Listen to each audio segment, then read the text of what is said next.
Hello hello hello hello Anupama जी मुकुल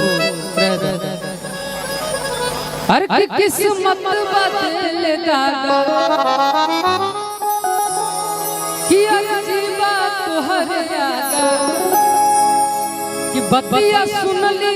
तनी गौर से कि बस इतने करिए राम जी दिल लागे नयन केहू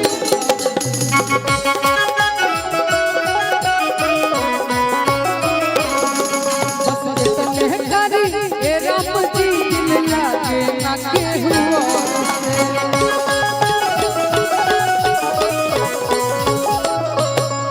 किस्मत बदले दादा और तोहर आगा किस्मत बदले दादा और जीवन तोहर बतिया सुनली तनी गौर से बस ये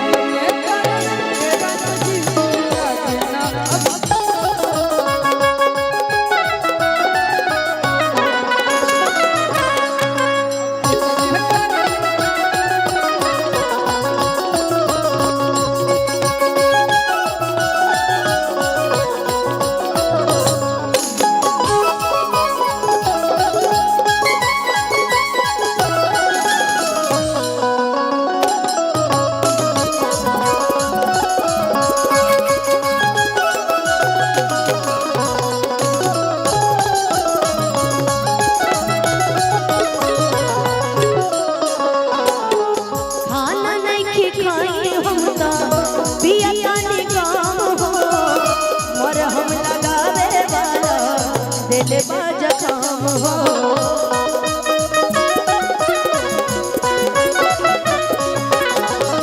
और हम लगावे वाला दिल बाजा काम हो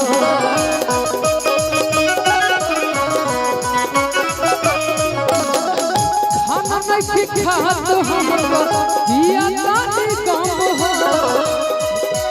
लेकिन मरा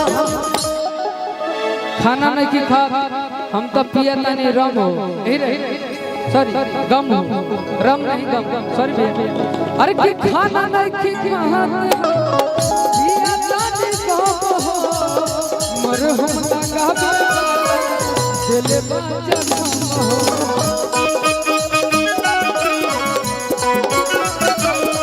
गुजरी दुख के दौर से बस इतने कराए राम जी दिल लागे नयन केहू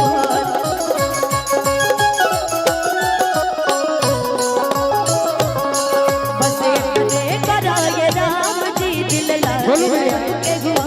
से इसका ओरिजिनल गाना मेरे लिए पवन पांडे जी लिखे थे आज याद भी आ गया उसके बाद वो सारी भेद गवाए इतने करे राम जी दिल लागे ना केहू और ओकरा पहले हम गले रहे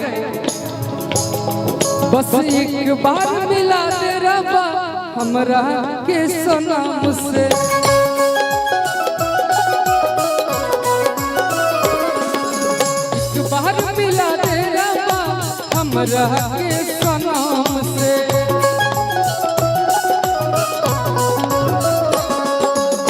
उसी को बोलो गए बस ये तने करिए राम जी दिल लागे नयन केहू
चलिए बहुत बहुत धन्यवाद आप सबके भी और जितना भी यहाँ के लोग बानी। हाँ आप सबके प्रणाम। भूल चूक माफ करे के बाद अपन कार्यक्रम अपना हिसाब से बढ़िया के लिए बाकी 9 नंबर 7 नंबर देवे के जिम्मेवारी आपका है। हेलो बहुत बहुत आभार। अब सोनू भैया के परिवार की ओर से जितने टीमों को प्यार मिला है पूरी टीम की ओर से बहुत बहुत धन्यवाद करता हूँ। भाई बिकू के आदेशानुसार कार्यक्रम एपिसोड बंद हुआ, अभी और भी कलाकारों की प्रस्तुति है, आप लोग रुक जाइए देखेंगे उन लोग का डांस। देश विदेश हर जगह करेला तब विदेश कहे का मतलब कि एगो विदेश में खाली नेपाले जाने लगे नेपाल विदेश समझ लो वही बा। लेकिन अगर जहिया बात आला कि ना तहरा अपने घर में प्रोग्राम करना है, तुमको समय पे आ जाना है, तो एकरा में थोड़ा सा कंफ्यूजन ई चलते हो जाला कि वहाँ जाए तो हमारे बाबूजी भेट रही हैं, हमारे चाचो भेट रही हैं, और वो भेट रही हैं, दे देता ब्रेसलेट तो हम चमका देते।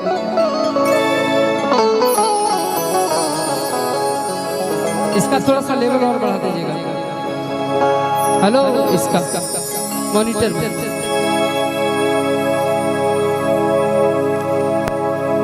अपने घर में है, कुछ भी भूल चूक माफ करिएगा आप ही लोग, क्योंकि माता पिता गार्जियन आप ही लोग हैं। और इसी जिला जहानाबाद का देन है कि हम आज आपके जिला का लड़का दूसरे जिला में बिहार यूपी झारखंड कहीं भी जाके अगर प्रोग्राम भी करता है तो लोग कहते हैं कि शिव कुमार बिकू नाम के एक लड़का है जो जहानाबाद से आयल बा, तो हमारे नाम से पहले हमारे जिला के नाम आवेला, तो चाहे को अपन जिला खातिर आप सब ताली बजा दे तो हमारा खातिर आशीर्वाद हो जाए। हम वो जिला से बानी जहाँ लोग खाली कहेला कि रंगदारी मिलल विरासत में, टाइम न लागी घास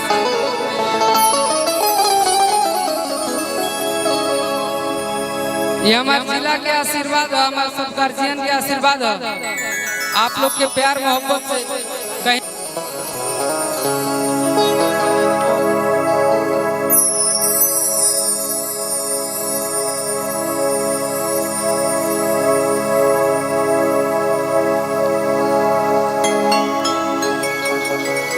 हेलो हेलो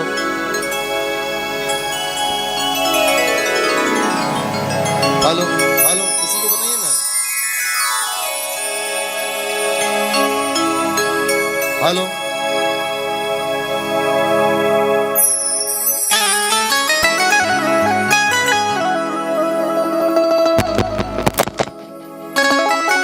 हेलो